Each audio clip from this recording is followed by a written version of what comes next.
একদিন মাটির ভেতরে হবে ঘর রে মন। ভাইয়া তাহলে লোকজন রে কবর খোঁজার ব্যবস্থা করি।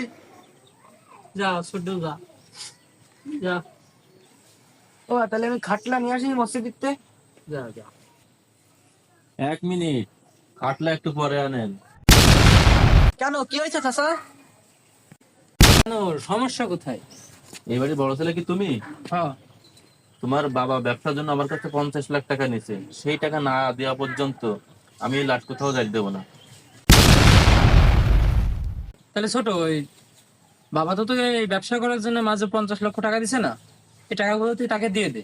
আর আমার কাছে তো কোনো টাকা পয়সা নেই। বাবা আমাকে যে টাকা দিয়েছে সেটা তো ব্যবসার জন্য, সেই টাকা আমি ব্যবসায় কাটিয়ে দিয়েছি। আমার কাছে কোনো টাকা নেই।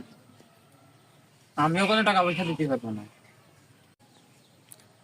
আচ্ছা, তাইলে তোমার বাবার লাশ কি জায়গায় ফেলান থাকবে?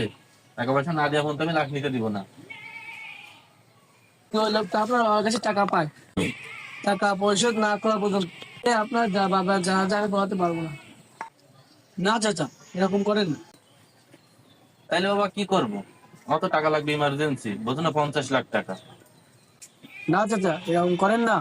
আমরা তো একসাথে ব্যবসা করেছেন। আমার নিজের সম্পত্তি বেচে হলেও আপনাকে আমি টাকা দেব। এখন আমার বাপটাকে আপনি দাফন করতে দেন। তোমার সম্পত্তি বিক্রি করা লাগবে না। আমি আসলে তোমার বাবার অরিজিনাল ছেলেটাকে খুঁজছিলাম। আসলে তোমার বাবার কাছে আমি কোনো টাকা পাবো না। তোমার বাবাই আমার কাছে উল্টে 50 লাখ টাকা পাবে, কিন্তু আমি দেবো কার কাছে? এই লোকটাকে আমি খুঁজছিলাম। তোমাকে পাইছি, তোমার কাছে টাকা বুঝাই দেবো। তুমি কালকে আমার অফিসে যাবা, তো জানাজার আয়োজন করো, ঠিক আছে?